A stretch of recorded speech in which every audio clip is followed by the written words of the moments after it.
Hello everyone, and today we're going to be talking about the newest deck that I've built here, being Triple D, Different Dimension Demons. Now this deck is themed as being one of the most complicated decks in the current sort of metagame. It has been seeing a pickup in its performance ever since its newest boss monster, the Divisor King, was released into the game, and I'll be honest, it is a deck that takes a bit of practice. I brought it in. There's a lot going on in this deck. I couldn't list out for you combos and things like that. I haven't had enough time to play with it myself, but I have been seeing pretty decent success in Diamond already, just sort of freestyling plays through, getting up interruptions like it's nobody's business, playing through interruptions like it's nobody's business, and honestly, super impressed. I think the first time I brought this into rank, we went on like a 5 or 6 win streak, and that's after 2 or 3 wins in like private games from before that. So really solid performance from the deck, and that's from, again, a first-time user coming at it with like no preparation. We looked up some deck lists, we sort of mixed a few things around, removed some things I didn't like, put in some things I did, and this is sort of what we've arrived at, and it has been performing. So you're going to see in the gameplay generally sort of how it works, some of its really good matchups, and then some ones that potentially aren't so good. But yeah, if you like what you're seeing and you want to see more, feel free to subscribe. We're getting so close to 500 subscribers, so thank you so much to everyone who has subscribed. We're hoping, again, we still got about a week here to hit it. We can still feasibly get to 500 for the end of the month. We just really need to push for it. So if you are watching and you're not subscribed, please do me a wee favor, jump down there and hit the red button. And if there's anything you want to see, if you have any suggestions, any cards maybe you want me to play in this deck, or any other decks you want to see in the channel, leave your comments down below. I get round to everybody, and we'll see what we can do. So without further ado, let's get into game number 1. Alrighty, getting into duel number 1. We've got a pretty good hand here, a really solid hand. The cards like Savant, Copernicus, Griffin, and Swirl Slime, things like that, they're the cards you want to be seeing in your opening hand. Now, we do get hit with Duel and Lockbird here, so no more adding cards from our deck to our hand. We're just going to have to make do with what we've got. We're going to use Swirl Slime to fuse with Necros Lane in our hand to summon Genghis. We're going to use Necros Lane to banish both, fuse any another Genghis. Copernicus is then going to send a monster from deck to graveyard on summon. We're going to link summon into the Gilgamesh. Whenever a Triple D is summoned to the field, it triggers your Genghis to summon a monster back from your graveyard. Normally your Gilgamesh will grab 2 skills as well from your deck and play them in your pendulum zones, but that gets negated by an imperm. So we're still going to revive the Genghis off of the existing Genghis in the field. We're going to exceed summon using our 2 level 6s into the Wave High King Caesar, and then we're going to exceed summon into the Divisor King to use Machina, or whatever his name is, Machine X. So this guy, not once per turn, can negate the effect of a card that special summons. This guy can yoink 2 of your opponent's monsters when they use a card. We've got the Ash Blossom. Pretty nuts. So again, that's playing through Duel, that's playing through Imperm, and that's still putting up what is essentially 5 interruptions. 2 on the Divisor, 2 on the Wave King, and then we had an Ash in our hand. So really solid. Again, our opponent just decided we've got more negates than he has cards. So that was not going to go his way. That's the thing, you want to be seeing your Swirl Slime. So Swirl Slime fuses with a monster in your hand, Necros Lane fuses with a monster in your graveyard. The Typhoon that we sent to the graveyard off of Copernicus also fuses in the graveyard. So there's a whole load of fusion summoning sort going on there. You generally use your fusion monsters and as an engine to go into your other monsters, and it's just crazy. It's really cool sort of deck in theory. Let's get into game number 2. Alright, game 2, and again we've got a fairly solid hand. You're seeing the likes of the Griffin, of the Dark Contract. We've also got Orphos, which presents a unique opportunity. So Swirl Slime combined with Necros Slime into Genghis like we did last time. Necros Slime combined with the Swirl Slime to go into Genghis as well. I know we've opened up with Swirl Slime here twice in a the Necros Slime twice in a row. Typically Copernicus achieves the same objective. We're going to link summon into Gilgamesh. That's going to trigger the Genghis, summon the Genghis, and the Gilgamesh is going to grab 2 skills, pendulum skills. We're going to grab Ragnarok and Copernicus, skills 1 and 5. We're going to exceed summon into the Wave High King Caesar. Now we're going to pendulum summon out the Griffin and the Orphos. Then we're going to synchro summon using these 2 monsters to go into Siegfried. Siegfried is a once per turn spell or trap card negate, and then our Divisor as our final play. So we have 6 interruptions here, pretty nuts. Our opponent goes for Pot of Extravagance. We're going to negate that with Siegfried. We don't need our opponent doing anything like that. So this sort of tells us it's either playing Eldritch or Flounderies. Flounderies are probably going to start playing Pot of Extravagance now that the Prosperity is going to get limited soon. Taking the Harpy's Feather Duster does prevent our Deus Ex Machina from using its abilities. I know that's not its name, that's what I'm calling it. Just sets 4 and passes back to us. He tries to go for Haquero. We have King High Caesar, negate the Haquero. It's an affected special summon, so we can negate and destroy the Haquero. And when he does that, he can boost up himself on another DDD by 1800 attack points, and it's not once per turn, so we negate the Golden Globe as well. It's Golden Globe, the Guardian. But we negate him as well, and then on the third one, if we were to activate a third one, we can Siegfried the Conquistador. If he tries to go for the Scarlet Sanguine, we can Ash that. So like, there was no way. We had enough negates for every card he had set. The way of King High Caesar hard countering Eldritch, which is so, like, that was so funny to me. I didn't even think about that interaction. But yeah, really, really, really powerful. And the play so far have been relatively simple. I know people are saying this deck's pretty complicated, but there's nothing uberly complex what we've been doing so far. Mainly just fusion summon out your 2 Genghis, link summon into your Gilgamesh, revive one of your Genghis, there's your Caesar, there's your Machinix, and then if you're able to grab your scales off of your Gilgamesh, you can usually extend a little bit further. But again, relatively straightforward. Let's get into the last game here. Alrighty, getting into game 3. Our hand isn't quite as good here, but it's also not unplayable. We're going to use Foolish Burial to send Lamia to the graveyard. Lamia will discard Device Typhon to summon itself. Now that we control the DD monster, we can special summon our Griffin. That's going to be all we need to go into our Abyss King Gilgamesh. Now, unfortunately, Gilgamesh is going to get impermed, which does put a massive thorn into our plans, but it still isn't unplayable. What we can do is we can normal summon the remaining Griffin to link summon into a second Gilgamesh. The reason we're doing that is to put it in the graveyard alongside our Typhoon, so we can fusion summon into the Flame High King Genghis. Then we're going to set 1 and pass. Our opponent summons out the Griffin before the pass happens, but that's fine. So not nearly as strong of a position. The reason we didn't go into the Machinix is because without a face-up Dark Contract card, the Machinix can't really use its effects. So we're not going to waste a copy of it on something that can't really be done. If he's playing the Adventure Engine, I'd say it will just get returned back to our extra deck anyway. Our opponent, like a damn fool, plays the Rite of Aramasir in the central column and gets it negated alongside his Griffin Rider, so that wasn't very smart. But he's going to go into his Trident here. Trident will pop the Flame High King Genghis, then he's going to swing into Gilgamesh. Do not swing into Gilgamesh. When it's destroyed, it will summon out a Triple D from the extra deck. Now, we messed up. We summoned Siegfried. That was a big mistake. Our opponent's going to be able to just pop it with Trident. What we should have summoned was the Wave King Caesar. This guy here. The reason we should have summoned him is because when he's sent to the graveyard, we can search our deck for a Dark Contract. Now, yes, he still would have gotten destroyed, but him being destroyed would have searched us a Dark Contract card, so we could have restarted our whole combo and sort of got taken off from there. Unfortunately, we just didn't think that far ahead. Cost us our Siegfried, and we're forced to simply pass turn, so not great for us so far. We don't have a lot going on for us here. The Enchantress is going to activate, banishing herself to grab another Rite of Aramasir just from the graveyard. Rite of Aramasir grabs the Adventure token, grabs Fateful Adventure. It's going to link summon up into Zodiac Chakanen. Chakanen is going to try and detach material to resummon the Trident.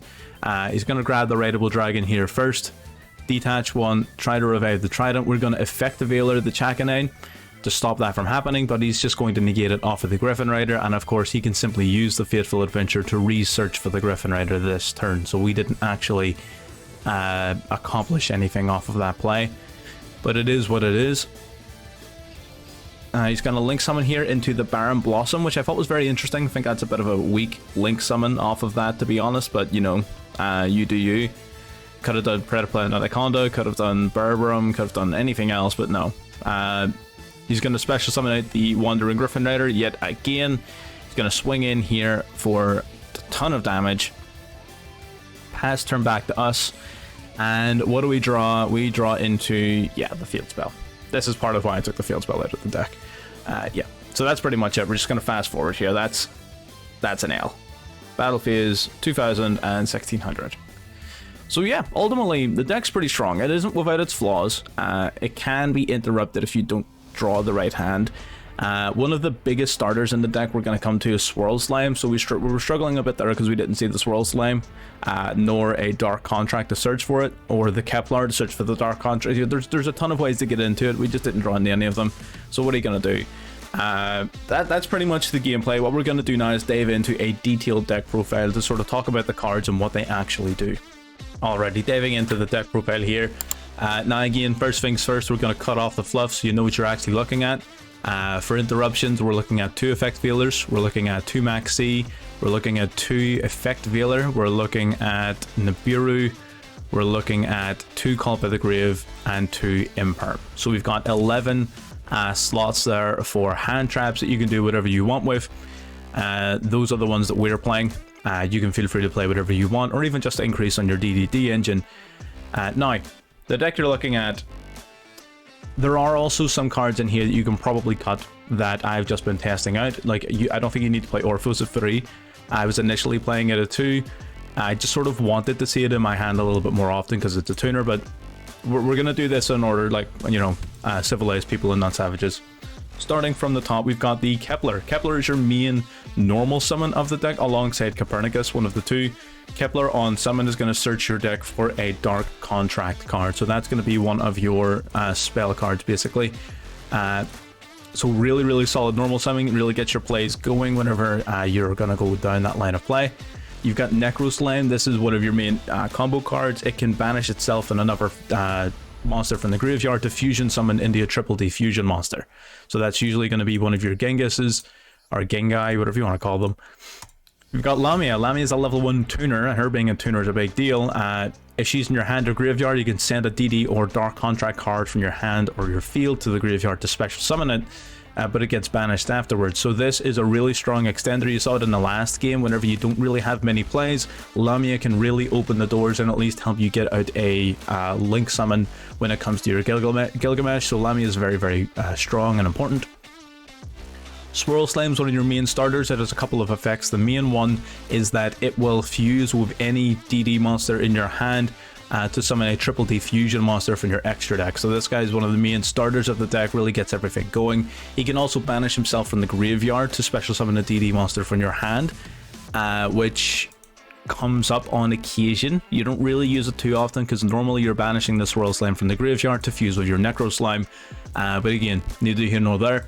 Really strong card, one of your best starters. Cerberus is a skill. I'll be honest, I haven't found a lot of use for Cerberus yet. His effects are kind of neat. His level modulation can occasionally come up when it comes to trying to synchro summon into Siegfried. For example, if you have Lamia in your graveyard, you can change Lamia to level 4. Suddenly it can combine with your Griffin and your Copernicus and things like that to synchro summon into Siegfried, or even like exceed summon in the way of King Caesar, which I mean isn't as powerful, but this guy's still an absolute beast as well. So the level modulation does come in handy for that. Copernicus, on normal summon, you send a DD or Dark Contract in your deck to the graveyard, so basically it's a summonable Foolish Burial, and it's normal or special summon, so if you special summon him from the graveyard or the extra deck through Pendulum Summoning, you still get that effect, so really strong. Again, next to Kepler, probably your main normal summon. One of these two will be the way. Orphos, mainly just a skill. He's a level 4 tuner, which is pretty big, helps you go into your Siegfried. He can also remove back row, so you can pop a spell or trap card in the field as well as a DD or Dark Contract you control, including himself, and pop them basically. So back row removal, and he's a tuner that you can like pendulum summon out. Really solid. You don't need to play 3, I would probably play 2, but you know, to each their own. Griffin is one of the new cards. It's one of the primary extenders of the deck. If you control a double D monster, special summon it to the field from your hand. It also has a few effects depending on if you summon it from other places. If you pendulum summon it, you can discard a DD or Dark Contract card to draw 1. And if it's special summon from the graveyard, you'll search your deck for a DD card and add it to your hand. So really powerful, especially that graveyard effect. If you can get this guy to the graveyard and summon him from there, really strong. That's why you've got the likes of Foolish Burial, and Copernicus can be sending it to the grave if you've got the room for it. So Griffin, really strong. It's usually going to be searching for your triple D headhunt, which basically yoinks an opponent's monster. Really strong. Griffin's pretty powerful extender. Vice Typhoon, or Typhoon, is a fusion extender, so it's very, very similar to Necros Lane in that it banishes itself and another monster from the graveyard to fusion summon. It is a little bit more restrictive because it has to happen on the turn it's sent there, and the monster you summon has to be level 8 or higher, so it is only allowing you to summon your Flame High King Genghis. This card is cuttable.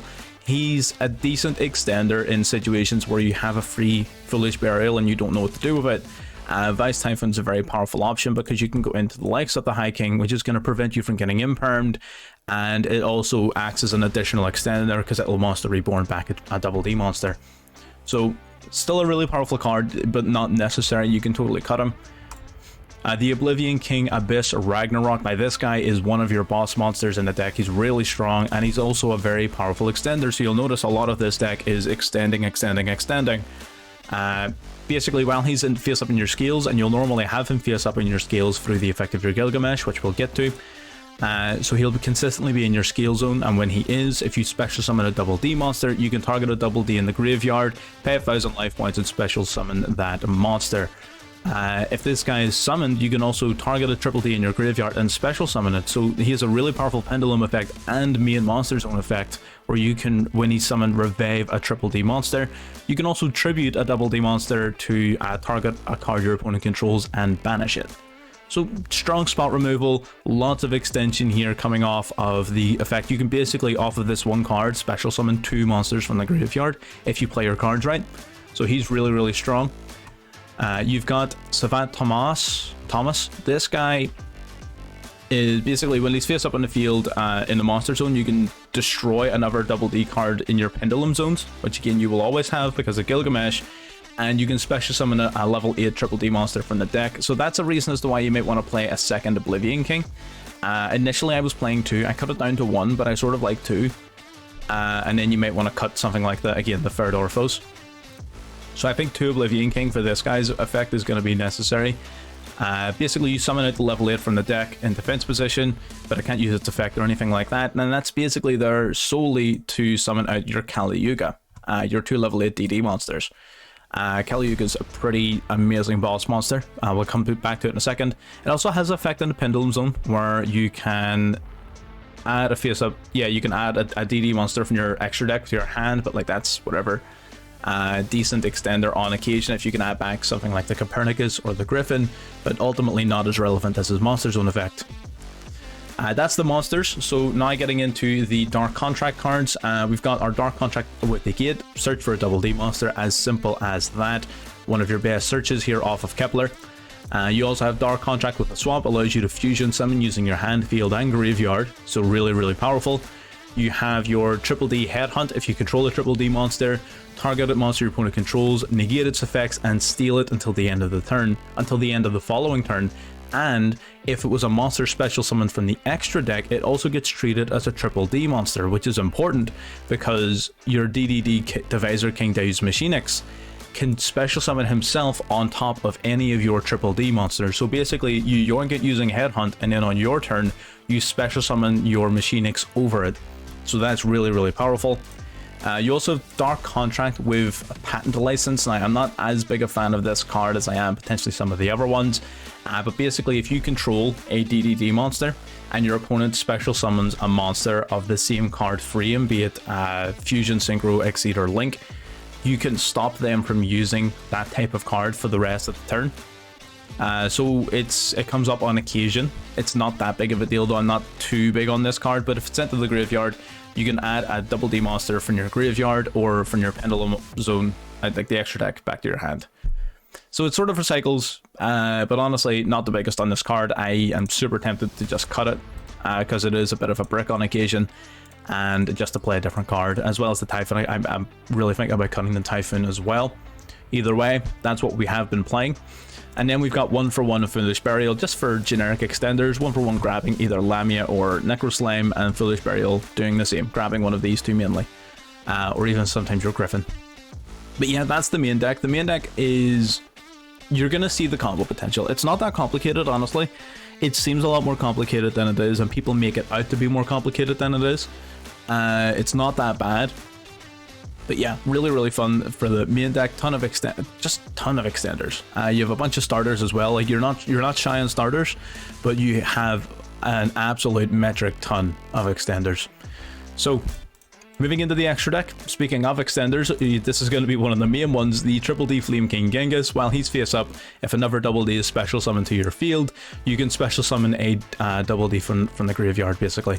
So what you'll normally do is you'll fusion summon these two guys out right away, use one of them and another monster you control in a link summon for Gilgamesh. The summon of Gilgamesh will trigger the remaining Genghis on the field to summon the original one from the graveyard, and then you use these two as level 6s to summon out your Wave High King Caesar, which is one of your boss monsters. This guy can detach a material to negate the effect of a card that special summons a monster. So if they activate something that special summons, they negate, and it's not once per turn, so you can negate multiple times in the one turn. Really, really broken.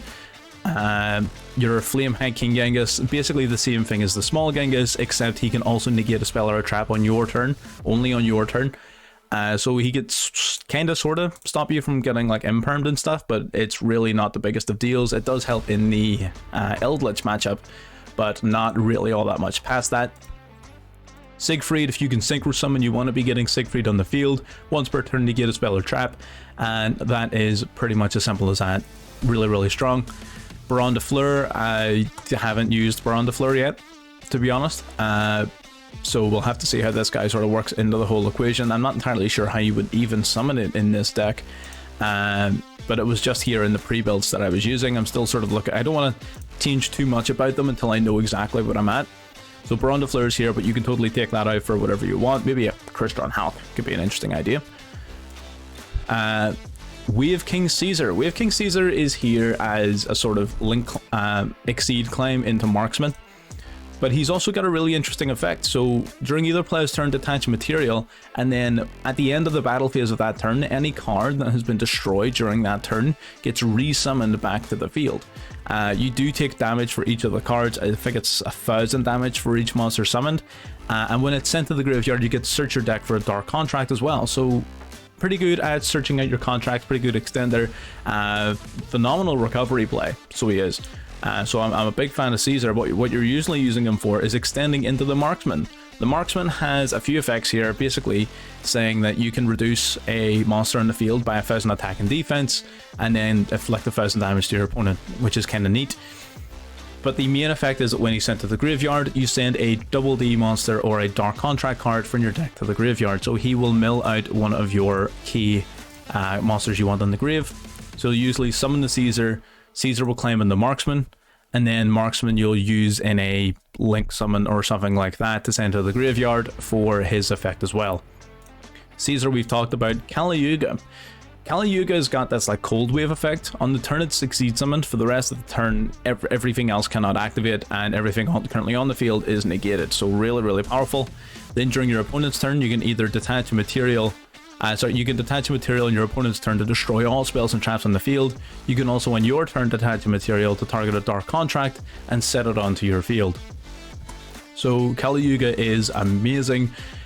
You're really just summoning it off of your Thomas, which, I mean, isn't impossible to do if you either open this up or you can search for it using, you know, as many cards as you want, really.